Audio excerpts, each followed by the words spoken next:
তবে গোপন অবস্থায় দেয়াটা উত্তম। প্রকাশ্য দান করলে আল্লাহ কবুল করেন, ওইটাতেও সওয়াব আছে, কিন্তু গোপনে দান করলে বেশি খুশি হয় কে? গোপনে দান করলে আল্লাহর রাগ ক্রোধ কমে যায়।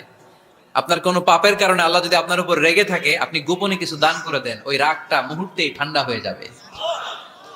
7 শ্রেণীর ব্যক্তিকে আল্লাহ তাআলা আরশের নিচে ছায়া দিবে কিয়ামতের দিন, যেদিন আকাশের সূর্যটা মাথার কাছে চলে আসবে, জমিনটা তামার জমিন হয়ে যাবে তৃষ্ণায়, মানুষের জিহ্বা বের হয়ে কুকুরের মতো নাভির সামনে ঝুলতে থাকবে। সূর্যের প্রচন্ড কিরণ আর তাপে মাথার মগজগুলো গলে গলে নাকের ছিদ্র আর কানের ছিদ্র দিয়ে ভাতের মাড়ের মতো টপ টপ করে বেয়ে বেয়ে পড়বে। আল্লাহর আরশের ছায়া ছাড়া সেদিন আর কোনো ছায়া থাকবে না। বিষ্ণু বললেন 7 শ্রেণীর ব্যক্তিকে আল্লাহ তাআলা সেদিন আরশের নিচে ছায়া দিবে। তার মধ্যে থেকে 1 শ্রেণীর ব্যক্তি, কিশোরগঞ্জের ভাইরা খেয়াল করে শুনেন, তার মধ্যে 1 শ্রেণীর ব্যক্তি হচ্ছে রাজুলুন তাসাদ্দাকা বিসাদাকা ফাআখফাহা।